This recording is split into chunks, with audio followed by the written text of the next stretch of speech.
Good morning. My name is Alicia Vomberg. I am a classroom teacher in Cheyenne, Wyoming. Currently, I teach 7th grade life science, but I have taught 6th through 12th grade sciences in a number of school districts across Wyoming. This is my second experience with WySTACK.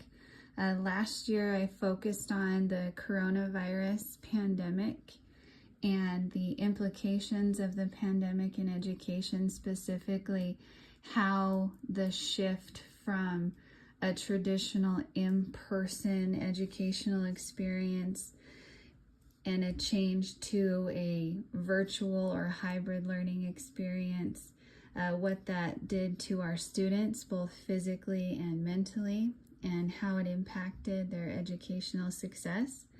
And this year for WySTACK, I wanted to have some type of continuation of that research. So I focused more on how can we increase student learning using artificial intelligence, virtual learning, and digital tools and devices, and really purposefully incorporating those into our curriculum to increase student achievement, and even more specifically to help bridge that gap that was created during the pandemic or through the last 3 years. What I really started with was a data set from Kaggle and how using artificial intelligence and students' perception to what that looked like in the classroom and how they're able to adapt to online learning, really utilizing those types of tools and resources. And we were able to see how different ages and genders and levels of students were able to succeed in the classroom, and then compare whether virtual or in-person learning resulted in a greater student success and student learning and overall student achievement. As a teacher of a decade, I hypothesized that there has been a great shift in students' perceptions of what learning should look like, especially following the pandemic, and how education has just changed overall. I know that students have a greater emphasis on hybrid learning experiences. I know they want more say and student choice in their learning.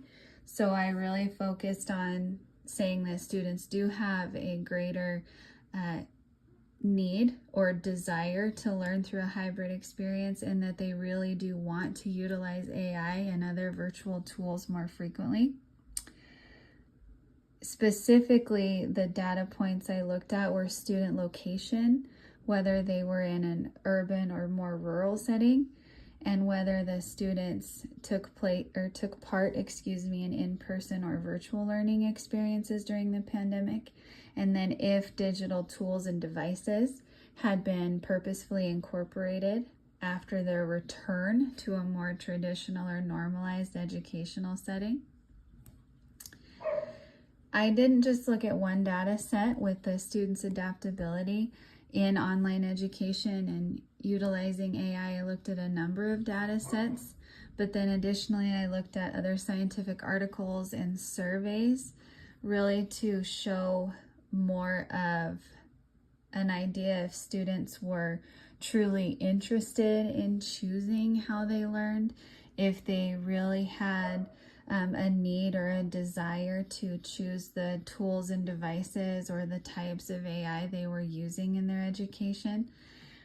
And through all of that research and reading, I really was able to prove my hypothesis that students really do have a need or a desire to have at least some type of choice in how they are learning.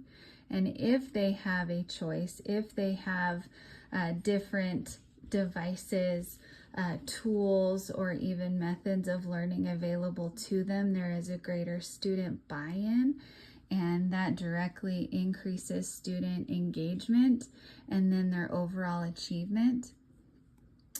One of the papers I read from Harvard Gazette called Lessons in Learning actually showed that when students had this choice and they were actively engaged in their learning experiences, that they scored much higher on exams. And then additionally, if the students were given the choice to use other virtual tools or devices, that it further increased student engagement. And what that tells me is that we as teachers really need to put a greater emphasis on offering student choice. And then instead of just planning one lesson that meets the needs of the majority of our students, but that we can plan the lesson and then offer 2 or 3 additional tools that students can pick from to help enhance their learning, or maybe meet the students where they're at. Maybe a lower achieving student wants to use an additional lab or reading set on their tablet, and another student would like to take the lesson into more of a robotics direction. So maybe we need to utilize maker spaces in schools, or even try to tie in coding and computer science to different science lessons. And while that takes a little bit more time from teachers, I think what we'll find at the end is that the students have more interest in what they're doing. They feel empowered because they have had a little bit of choice in their experience, and that they're able to take the learning in a direction that is a better fit for them. And then we will see an overall increase in the student achievement. I have 2 different lesson plans here also that are posted on our LMS if anyone is interested in looking at those. And all they are really is taking one lesson, in this instance of frog dissection, which is pretty standardized for Wyoming 7th grade. And I have taken this into 2 different directions, utilizing different resources and tools, just to provide a framework for beginning teachers in how they can take one very basic lesson and edit it or change it to be better adaptable to a number of different students and different learners. So that was my project for this year. I'm excited to use it in my classroom this year and be able to work out some of the bugs. If anyone has questions, I would be glad to discuss with anyone. Have a good day.